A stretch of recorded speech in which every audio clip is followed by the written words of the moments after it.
I'd like to introduce our next speaker. Ken Hayes is someone that I've had an opportunity to work very closely with.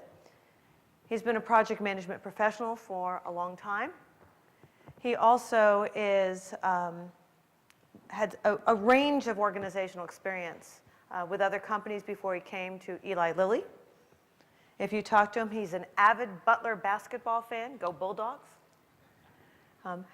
Ken has been part of the key leadership role in the Eli Lilly implementations of TOC portfolio management or critical chain project management. They have had a long-term engagement in putting this in place, not only in product development, but also IT. Ken is one of their experts. He helps train other experts. He has helped continuing to lead their effort as they continue to drive focused system improvement and getting results out of TOCPM to really drive success for Eli Lilly. Would you help me welcome Ken Hayes?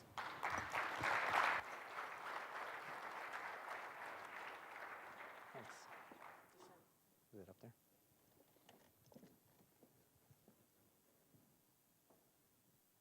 Thank you. Everybody hear me okay? I assume? There we go. Okay. How many people heard of Butler University before about 2 years ago? How many know who Butler University is now? Come on, basketball fans. Okay. Actually, it was at Butler when I was getting my MBA that I first learned about TOC. I got to read the goal in an accounting class. I got to read the goal in an operations class. And I was asked to read the goal in a leadership class. Full transparency here, did not read it the third time. It's a good book, but come on, it's not that good. So I have been doing project management for about 20-some years, the most exciting of which has been the last 7, which is when we started doing the critical chain thing.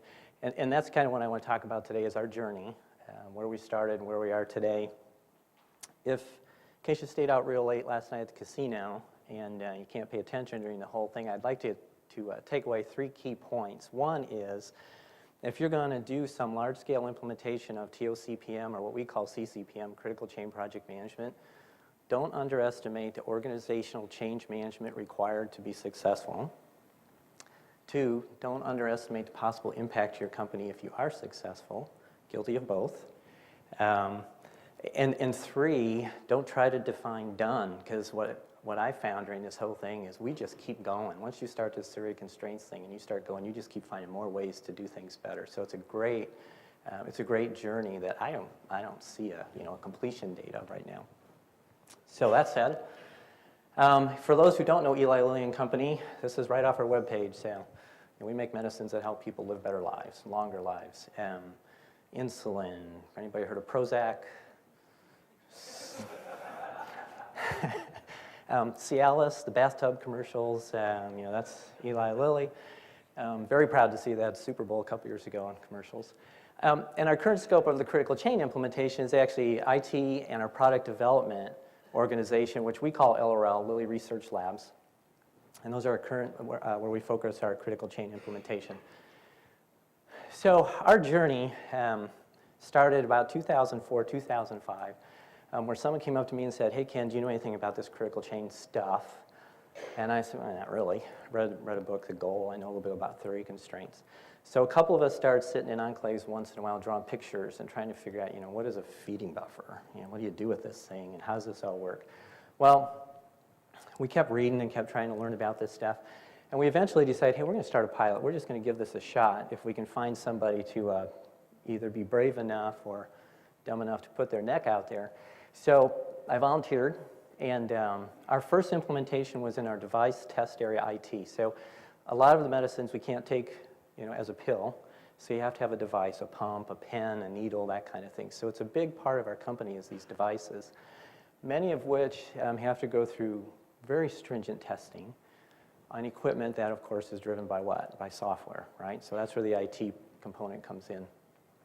Our goal was obviously to be aggressive with our schedules, but really what we were after in IT was credibility. You guys have read the stats on IT completion rates and over budget rates and all that kind of stuff. Ours was no different than anyone else. So we were after credibility to our customers being different parts of the business. The pilot went about, well, actually it went about 8 months before the IT folks said, hey, this is going well, we like it, this is what we want to do. We're going to roll it out to into our IT organization. And at this time, our IT organization was scattered. So we had sales and marketing IT over here, we had manufacturing IT, we had European IT, it was all kind of broken up. And these first 3 areas is where we started. We started in sales and marketing, medical, manufacturing. Same goal. Aggressive schedules was important.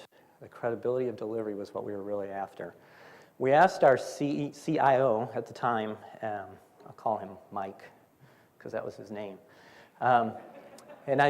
We said, Mike, can we just tell the leaders of these organizations that, hey, this is what we're going to do? Because if you tell them we're doing it, they'll buy into it. And he promptly said no. He said no. He goes, I want you guys to be successful. I want this to be a pull. As you do these and are successful in projects, I want my managers to want to do this. I want them to want to do the next project this way. So the 3 of us, we had 3 of us were expert certified at the time to drive this implementation. We had 2 concerns. One, what if no one wants to try to do it? You know, a lot of training, we're experts, this is fun. What are we going to do with it? Our other concern is what if they all want to do it really fast? Well, fortunately, we had the second problem. It became real obvious that the people who were doing it, the projects that we were laying this out, it wasn't just that we were meeting credible schedules, but the people doing the work loved it.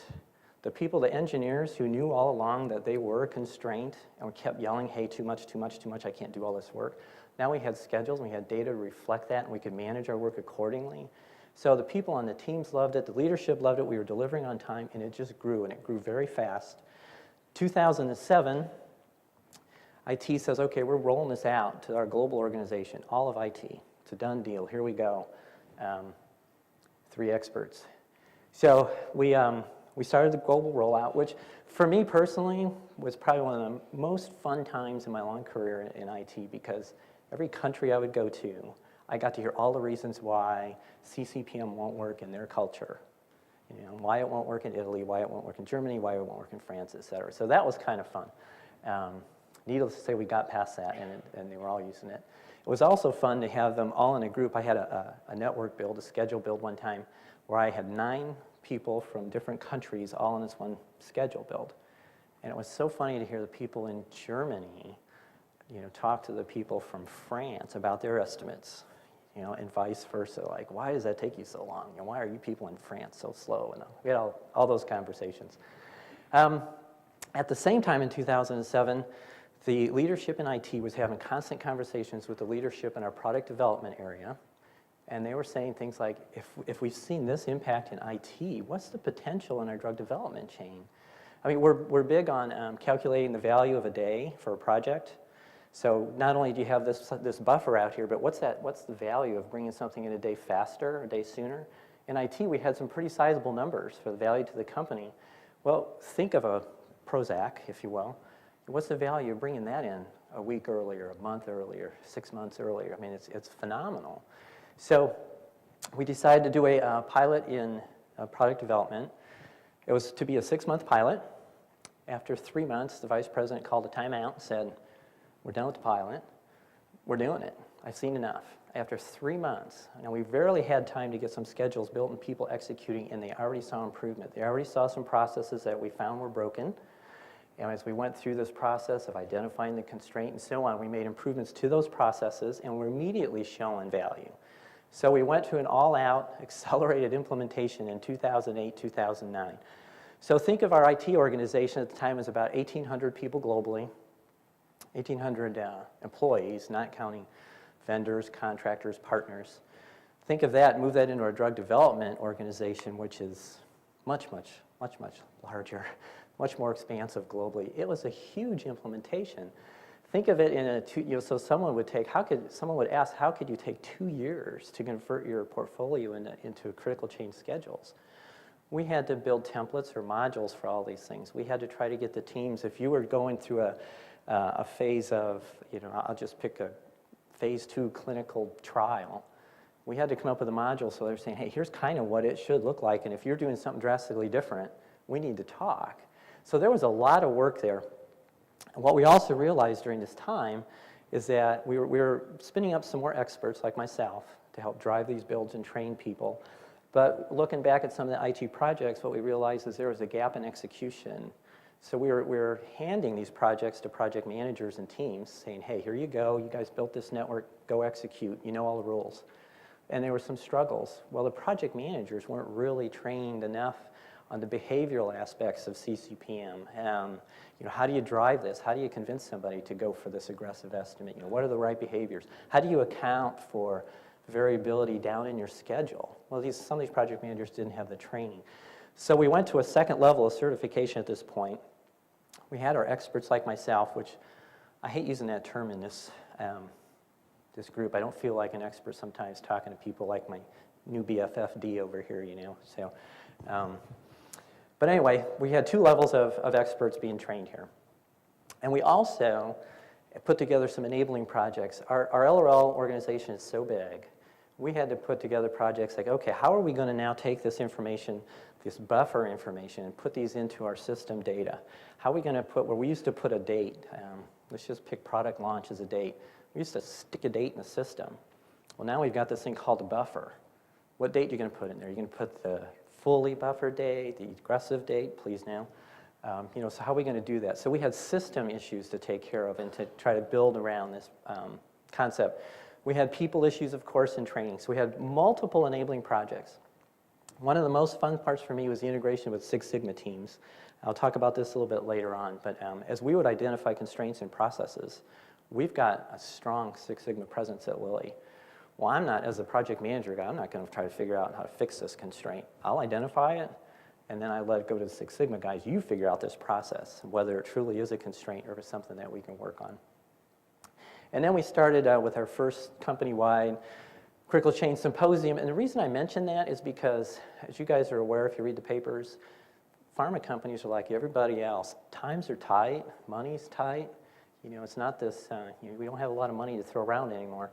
And they still take the time and effort and spend the money to put together this whole day symposium, something similar to what we are today, except all internal with our project management teams and their leaders. So we spend an entire day sharing learnings, things that we've learned over the years, issues we're having with either the processes, the tools, or whatever. So we did that. 2010, we had our second symposium, and this was actually a good time for a couple of us to kind of peek our heads up above this training and this network building and this conversion of schedules to say, okay, how are we doing in all these different aspects? And we quickly identified some gaps. So this is when I made a call to my new BFF over here, D, and explained my situation and staff. And I said, where should we go? What are some hints? What are some things that you guys do differently? And she invited me to this technical expert training. At first thought, I thought, oh boy, more training. But she told me this concept of this training being with no software whatsoever. So I thought, okay, if it's no software involved, we'll pick up some tidbits and get back to the basics. A lot of stuff we learned there. Myself and another buddy of mine, Tom, we went out there and we picked up a lot from D and AGI. We then took that and put together in 2011, we put together, working with D, a class that we could now deliver to our experts. So now we've got about 24 what we call launch experts at Eli Lilly and Company, 24 people that should be able to go in any part of the organization, teach this stuff, launch projects, help them get ready to execute, 24 of those. And we took them through this 3-day course that we called our Advanced Portfolio Training. At the same time this was going on, this was mostly for the drug development side. Same time this is going on, IT has a big reorganization, of course, going from 1,800 people to about 1,200 employees. And while the numbers seem daunting to me, the key is that a lot of knowledge left and went to other places as they looked for different places to work. Secondly, they replaced a lot of these people with more contract work, more people coming in to do project management stuff for us. So where does that put us back with our training and stuff again, right? Here we go again, more training, more influence, and trying to influence the critical chain movement. It's still focusing on execution. That's our focus for 11. 2012 is the same thing. We're focusing on our execution of these plans. We can build some pretty good plans. And some of our plans are very complex. If you think of the drug development process, you hear these horror stories on how many years it takes. Well, it's true. our critical chain part starts at what we call candidate selection.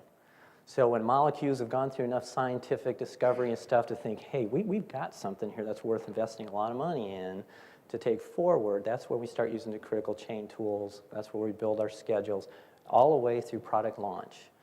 Could be 8 years from now, could be 7 years from now. For an example, we just had to change our project calendar to go beyond the year 2020 because our calendars, our schedules go past that now to get the product launched. So it is a long life cycle. In 2012, we're having our third symposium. It was supposed to be in 2011, but because we are a company that really strives on prioritization, that one got deprioritized on us, so it'll be next year. We're going to focus a lot on our resource modeling and management. We found various people across the globe doing things differently. We're looking for some consistency here. We're trying to drive the whole concept of synchronization back into some of these areas. With IT coming together as one big central group now, suddenly they don't have all their little pockets of people to work with. They have one bucket of people to work with. So synchronization of schedules across the IT portfolio has become very much needed right now, so we're focusing on that. Someone mentioned the culture and changing the culture. When we started this critical chain thing some years ago, someone said, it will never work at Lilly, don't you understand our culture? So I said, well, first of all, I'm relatively new at Lilly, and no, I don't understand this culture. I said, but I'm not trying to change the culture. But we did. And I read a book that said, if you change the culture, if you've changed the language used. So if you listen to how people talk in the hallway. And these are things that you hear all the time now in our environment. If you're in a cafeteria having coffee, if you're walking down the hallway, someone will talk about the network builder next week. We've got 2 rooms set up that are just for doing network builds, just for building schedules. And you can walk by there almost any day of the week and you see this wall peppered with PERT charts or network diagrams. And there's a team in there working on a network build. At one point in time during our implementation, LRL, quick story, I was invited to one of these meetings that I don't get to go to very often. It's got a bunch of real important people, people that don't like to spend a lot of time with me. And so I'm expecting to hear this thing that says, yeah, critical chain, we're on it. This is really working. And the first thing the senior director says, I'll call her Janelle, and first thing she says is, we're going to announce to the organization that critical chain is not our project management methodology. And my heart just sank. I said, you got to be kidding me. This is a lot of work. She said, no, we're going to call it an operating system. This is the way we at Eli Lilly are going to work, period. It's not just a project management methodology. This is how we operate. Our CEO has referred to critical chain as our operating system. Our IT people don't like calling it an operating system, but they'll get over it. So we did make a change to the culture. I mean, we have better planning from the network builds. Our focus time, which seems like such an easy thing to teach, and yet so difficult to really drive through. The relay race mentality. Early on, people were getting the hang of this relay race, the relay runner, handing off tasks, really getting excited about it, making a lot of progress. We had one project that they actually gained enough ground on their schedule. They called their clinical research organization, which I think was in South America for this one, and said, hey, we're 6 weeks ahead of schedule. You guys can start enrolling patients next week. And they said, hey, would have been good to know a few weeks ago because we don't have anything reserved in the hospital and stuff until 6 weeks from now. We're locked. So yeah, we made great progress, but due to lack of communication and the handoffs involved and required for a relay race, we missed an opportunity. So lessons learned, picked up on that. Less multitasking, eliminating waste, this kind of thing. We always have this thing going against us at Lilly. We are in what we call an integrated workplace environment. None of us have cubicles. None of us have real phones. You get there in the morning, you go to whatever part of the buildings or corporation that you need to be at, pull yourself up to a little spot, you got monitors and stuff, hook up your laptop and you work away. It's a very social type environment meant for knowledge sharing. There's a lot of good intentions behind it. Really makes it hard to focus on doing things for any length of time because you're right out there in the open with everybody. So we're working on that one. And of course the buffer and risk protection, better learning how to use that. And our fever charts. And I'm going to show you an example of a fever chart here later that we use in case you're not familiar with it. But the fever chart for us is just your first point of conversation on any project. If you're running a project in IT or product development at Eli Lilly and Company, and you don't have a fever chart, well, you don't have a project. I mean, you're not even going to have a conversation about it. You got to have it. Okay, some key principles that drive us are transparent, proactive communication. Again, seems pretty simple. We really make an effort to document realistic assumptions when we build our plans and communicate our plans. Again, it doesn't seem like a big thing, but you'd be surprised how far you go into a project and execution before people realize, oh, well, that assumption's not true anymore.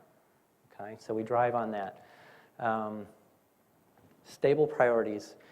Early on, we learned that you are better off to prioritize incorrectly than to not prioritize at all. And people always seem to be aware or had a fear of prioritizing. You know, the IT leadership would say, well, you know, all the projects are important because it's number one for this guy, this one's number one for this person over here. Well, you got to make a call. I've got people on all these different projects. I need to prioritize them.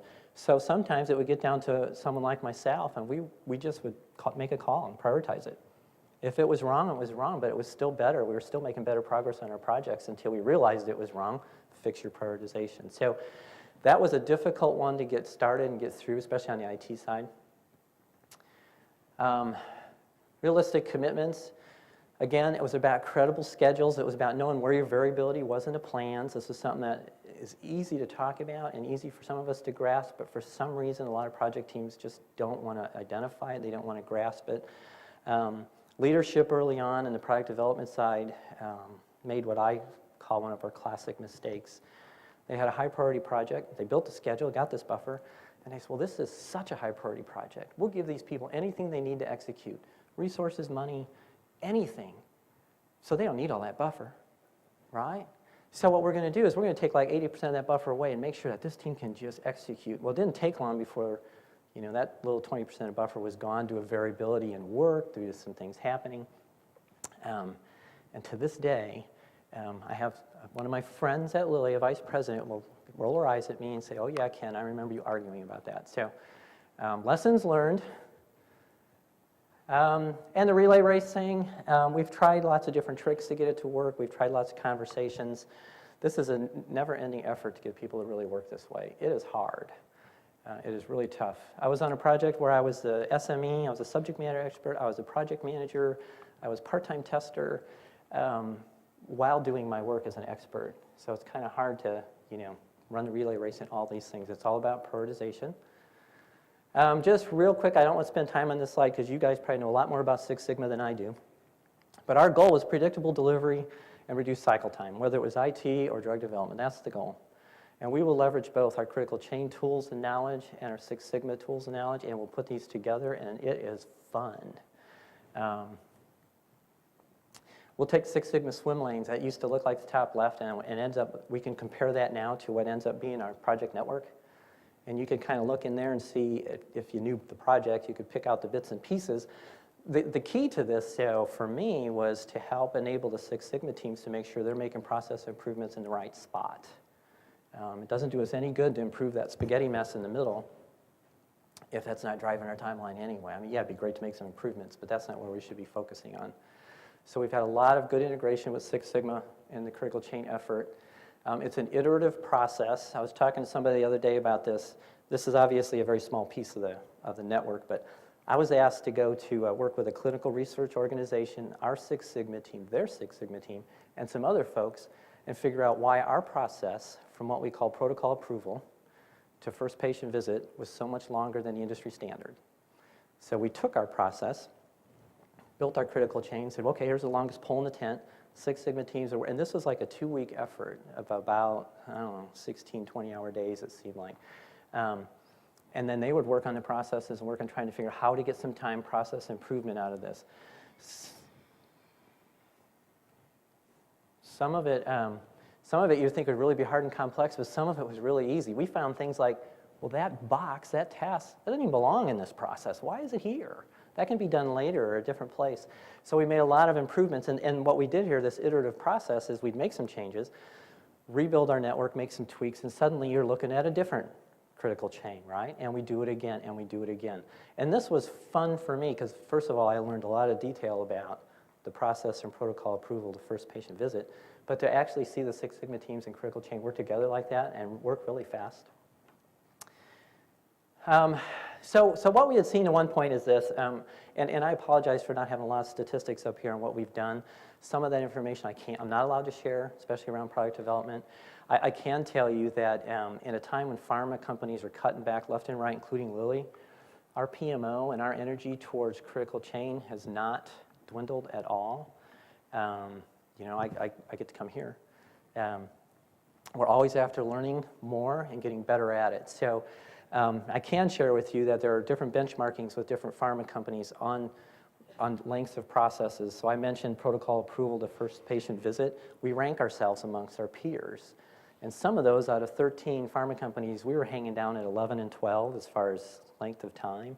And on some of those now, we're up at 3 and 4 in our process times. And that's time that we've tracked and proven, not time that we're hoping to get out of it. So we have made some great strides in our process time.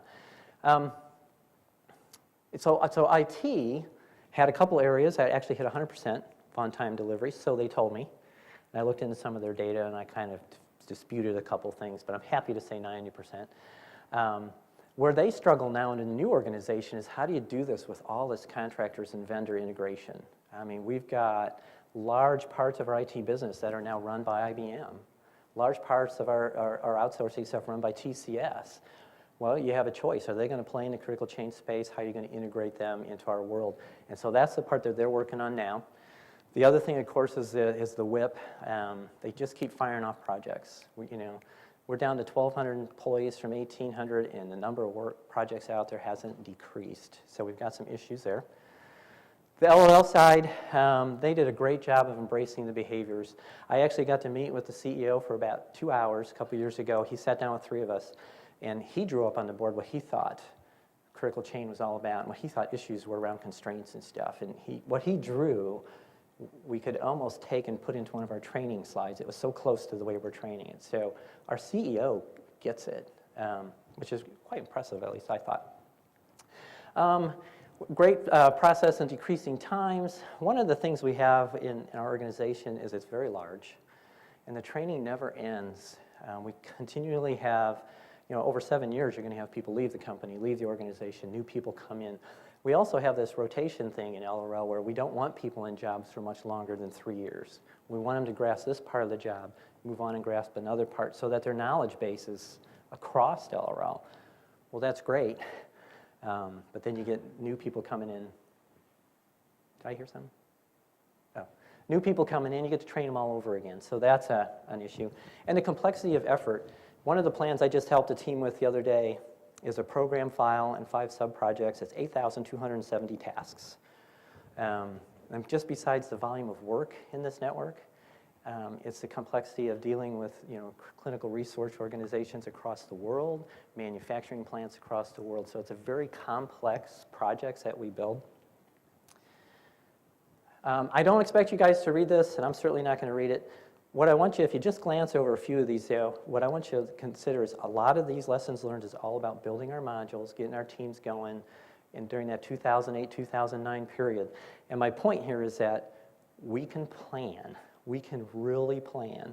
And now we're all about trying to execute. The one bullet here I do like is the 4th one down, though, that says, we built these modules on pretty aggressive times, and we found some teams that were actually going faster, which we thought was pretty cool. But then what happened to our modules? So we have to keep tweaking our modules.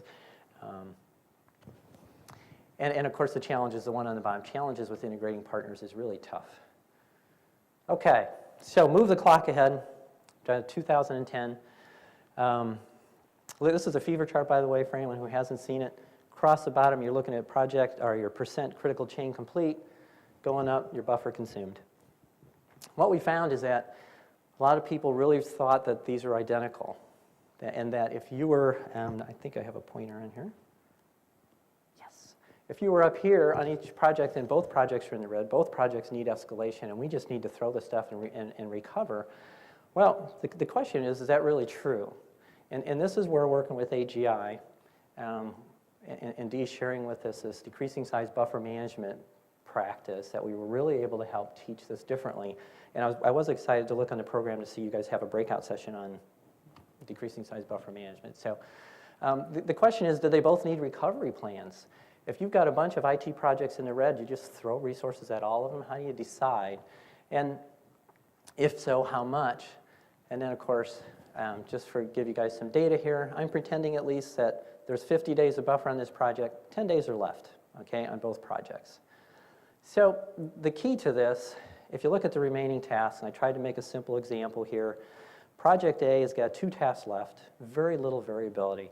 There's a stability test where the IT guys say, you know what, it has to sit in our environment for 20 days just to prove it doesn't break anything else. I always question that 20 days, but anyway, that's what it is. No variability in it. We're not going to let you go any faster than that. We're not going to take it off earlier. You don't have to go past 20 days. The second one is a report creation thing, a little bit of variability there, not much. Second project, though, tons of variability. You've got software development for one task that says it could be 20, could be 40 days. We're really hoping for the 20, but boy, it just depends on how the requirements came at us. And then testing. And then we're at the testing, and the testing says, well, we're hoping for 20 days, but it depends on the development and how that works out. So a lot of variability in these two.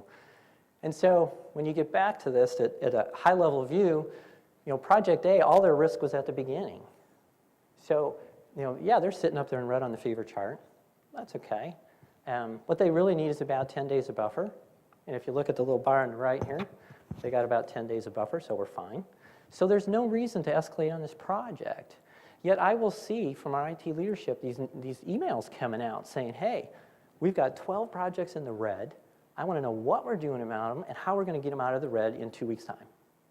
It's like, well, for Project A, we're not going to do anything to get it out of the red. It's okay. For Project B down here, however, we're hurting. We could take as long as that 40 days and consume 40 days of buffer, and we've got a whopping 10. So the key here is knowing where your variability is in your plan. And when we took this concept back to our experts and started training it, boy, we learned a lot about how they were building some of their plans. A lot of our PMs, I shouldn't say a lot, a couple of our PMs, to avoid this situation, they just assumed consistent variability throughout the schedule. Every project had the same amount of variability. Every task had the same amount of variability. So their plans weren't reflecting reality. So the other thing that came out of this was something that, guilty here, our buffer recovery plans were kind of weak. So I would have buffer recovery plans when I was managing a project. Never, ever, ever, in any of them, I go back and look at them, did I say, here's the number of days I'm trying to recover. I just wanted to recover something. So by using this process, I can tell if I'm in Project B, I got 10 days of buffer. That's not enough. Be great to have 40. That's almost going to guarantee delivery. But I want to at least try to get somewhere in between, the 26 and 40 mark. Get me up in that green area. Give me an opportunity to succeed. So then I thought, well, I'm pretty weak on my buffer recovery plans. So I assume people who I have taught are probably fairly weak on their recovery plans. Come to find out as I start questioning and teaching this, most people didn't even have buffer recovery plans.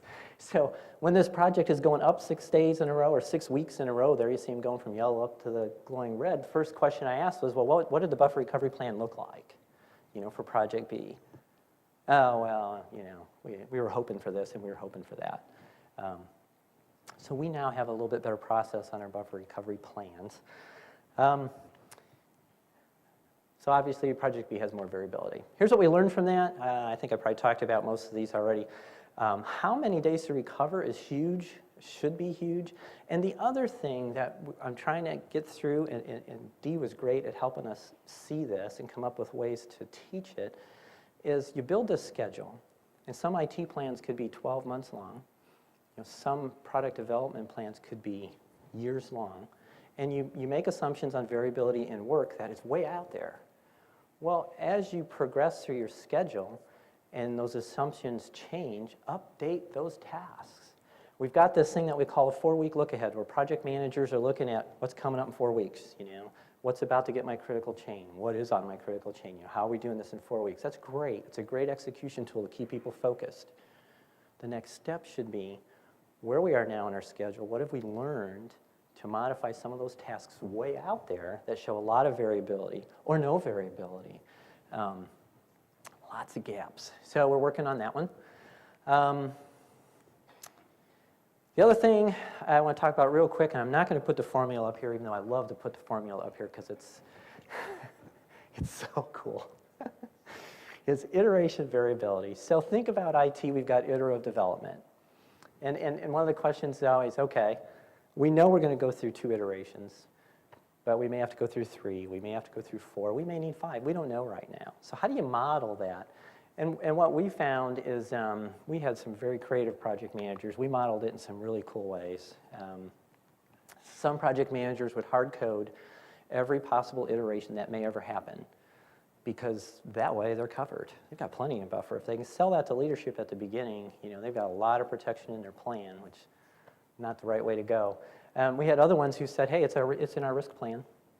We know there's going to be 2 iterations, could be 5, so those other 3, it's a risk. And they didn't model it at all. And we had all kinds of variations in between. So what we did now is we came up with a consistent modeling in IT on how to model these iterations. And not that it's the perfect way to model it, but it's consistent across projects. So if I'm modeling iterative development in my plan, and you're modeling it in yours, management knows it's being done in a similar fashion. They understand what happens if all of a sudden you say, hey, we didn't realize these 3 other iterations, so we're going to we don't need all the buffer that was requested for that, and they can understand why. So it's all about, and if you think about it in the drug development side too, people think, well, that's great for IT, what about drug development? Well, we don't know sometimes when we send something to a government body, say FDA, for approval, we don't know if it's going to come back the first time and say, hey, you know, that's great, Eli Lilly. We've got nothing to say to you. It's perfect. Chances are they're going to come back and say, we need more information on this. We need data on this. Is that going to happen once? Is it going to happen twice? Is it going to happen 3 times? We don't know. And so we model this variability now in our plans, and we do it in a consistent fashion. So my survey says thing here. These are just some bullets that you should know that is required for all this to work. All right, seems pretty simple. We have support at the leadership levels. No questions asked. We have trained the resources on the grounds and the PMs and the teams. This is how it works. No problems whatsoever. Where we see issues is right there in that middle. It says resource managers. So think about it. Early on in IT, you're a resource manager and you're in control of who's working on what at all times. You're the boss. Now you've got this Ken Hayes guy saying, hey, you know, my plan says I need this guy now, not next week, and I don't need this person until 2 weeks from now. So I'm kind of playing in their sandbox, and they don't like it. So we've got some issues in there, and we're trying to work on that. People at Lilly, like I'm sure at your organizations, they want to be successful. They want to feel at the end of the day, did my job, did it well. Their manager comes up and says, I really need your help on this. You know, I really need you for 2 days. Just focus on this for me. Well, yeah, buddy. You know, I can score some points with the boss. In the meantime, that task I'm supposed to be working on kind of gets shoved to the side. So at one of our symposiums, I think it was 2 years ago, I raised the question. I said, how many people, so think of a room about 250 people. I said, how many people, either individually or on your teams, have been rewarded for saying, no, I can't do that for you right now. I'm on a critical chain task. Guess how many hands went up? 0. I was surprised. I expected a couple brave soldiers. So then, though, I didn't stop with that. I didn't blame it all on the management leadership. I said, okay, show of hands, how many of you people have actually, or people on your teams have actually said, no, I can't do that for you right now. I'm on a critical chain task. Guess how many hands went up? You know, like 3. So if the resources aren't saying, I can't do this right now, I'm trying to run this relay race, I'm trying to follow these behaviors, if they're not raising the flag, how is leadership supposed to know there's an issue? So we've got a communication thing that we're working on in there. And Dee calls this the signal makers. Like, who's the signal maker there? Well, to me, the first signal maker is the resource. You've got to raise your hand and say, I can't do it. I'm not doing this for you right now. They may tell you to do it anyway, but at least they'll understand why you're saying no. Second signal maker could be the resource managers. You know, what is important? What am I going to be rewarded for? What behaviors? And, I don't want to go there yet. I don't want to go there yet. The other thing that I found really valuable is when we took our experts, some of them have been doing this for 5 or 6 years, we took them through this training that we built with Dee, and we had them moving tiles around, you know, making them build a critical path plan, making them build a critical chain plan with little tiles and stuff. I really expected a lot of pushback from these folks. Like, who do you think you are, making me go back to the very basics.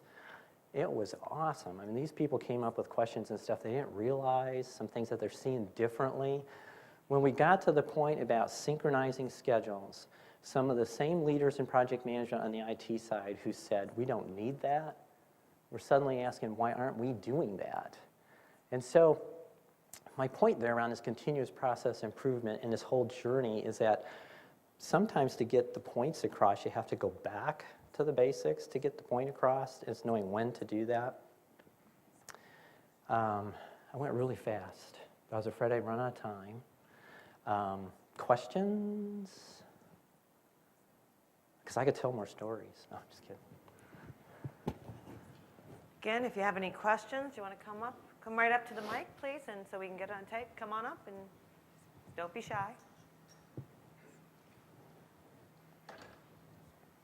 These are the easy questions that we planted, right? That's what you promised? No, these are not the planted questions, Ken. Okay. Hi.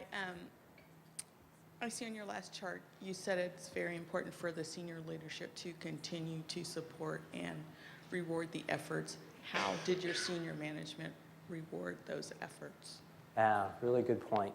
A lot of it's just by publicity on our side. I mean, you can't just throw money at people for doing things well. A lot of it's publicity. So we do a shared learning quite often in our organization, especially on the LRL side, that will bring a team that has done something well. Hey, we identified a constraint, we changed the process, we found something, and this worked for us. We'll publish that. The team will get some kind of a verbal or written, hey, this is how we need to model things. That's one way. The other thing we're actually trying to do, we have something called our individual performance plans, like, from year to year. And the company always says, here's some of the things that you need to model, some behaviors you need to model. And if you look at those behaviors along with respect for others and this kind of stuff, now you'll see some of the behaviors required to live in a critical chain world. So it's actually in our performance plans now in some cases. Other questions?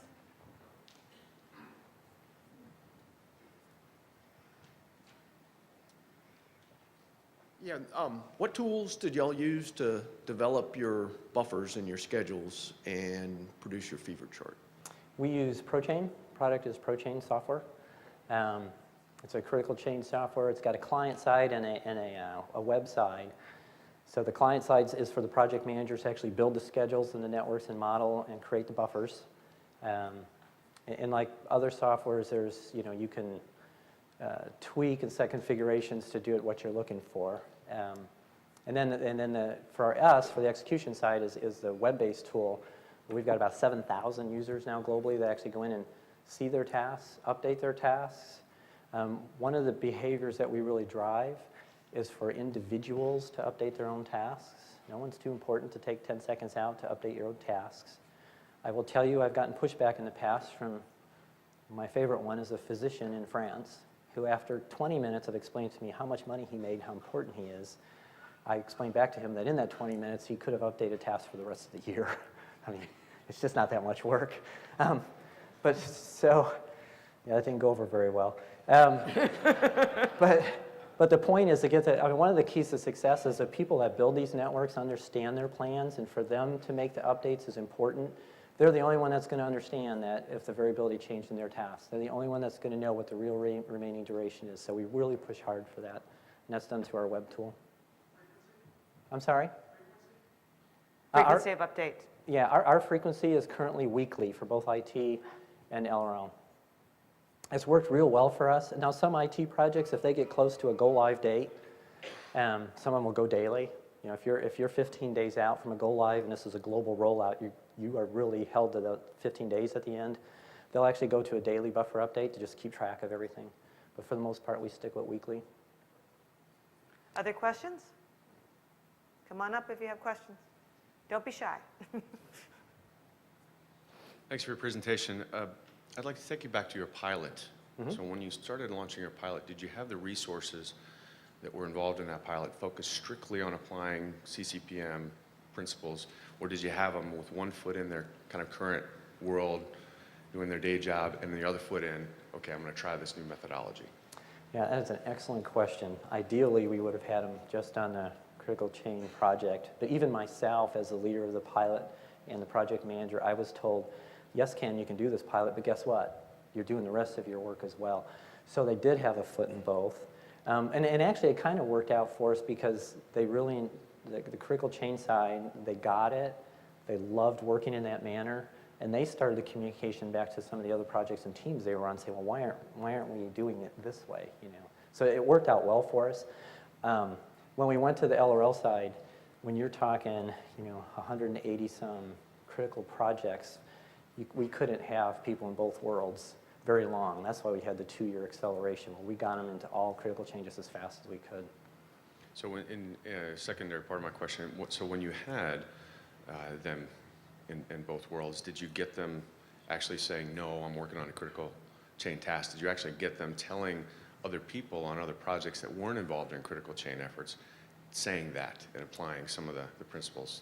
Yeah, but there's a fine line there. We did. There's a fine line there. We didn't want to prioritize our project necessarily higher than theirs, but we did make it very clear at the task level, hey, this other project wants me to do this, so we would ask questions, well, what if you don't do it this week? What's the impact? I know what the impact is to mine, and so we had those conversations. So yeah, we purposely did not say that you always focus on this project because it's a pilot. We didn't want to give the pilot like unfair leverage. Yeah, and people, even throughout the IT rollout, because the IT rollout did take a long time, there was a lot of complaints about living in both worlds. It's hard. It's hard for the project manager. It's hard for the management. So, Any other questions? Yes, how you doing? You mentioned that you guys plan really well. We have just introduced approximately 600 plans into our system this year. What would you recommend?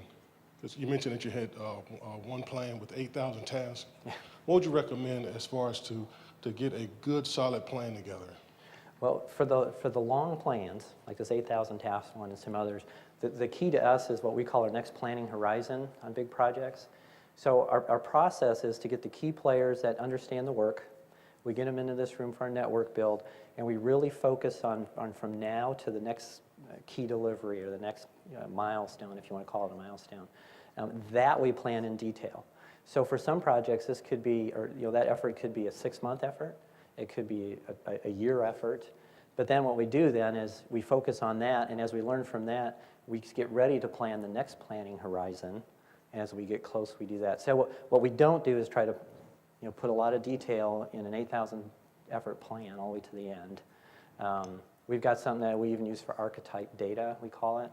So if we're building a schedule now that's real early in like phase 1 clinical trials, we'll just say, out there the last part to launch is 400 days because it's just good enough for now. And this plan may never get out at phase 1 clinical trials. The real key to good planning, though, is a good facilitator doing this network build, good templates or modules to start with. The last thing you want to do is have physicians, scientists, toxicology people sitting in a room and start drawing box number 1, and end up with 4,000 boxes at the end of 3 weeks. So you start with good templates that they all understand. We'll have our clinical trial people really focus on their piece of the work, and then we'll have our toxicology people or our manufacturing people working on their piece of the work. And then the important part there is the linkages. Who's driving whom, who's driving the bus. It's probably some of the hardest work I've done as a project manager is building some of these things and working with these teams, but it's so impactful. Early on when we first started doing the critical change on the IT side, I remember one of the first network builds where we had to bring people in from other countries for this. Well, you talk about getting pushback. I'm going to pay these people to come here and blah, blah, blah. And my answer was, yeah, we're going to pay that expense now, for 5 days or whatever to build this plan. But what we're hoping for is a delivery date that's a whole lot more savings than what this is going to cost. And at the end of that very first one, every single person involved said, why aren't we doing this on all projects? Why aren't we planning this way? So that was a hurdle. If you're just starting out, that was a hurdle to get past, the time required to build a good schedule. Does that help? Again, Ken's going to be around, and all of our presenters, please take advantage of the time and breaks, and of course, at our networking receptions to get further into it. Would you help me thank Ken for his insightful presentation, my new BFF. Great job.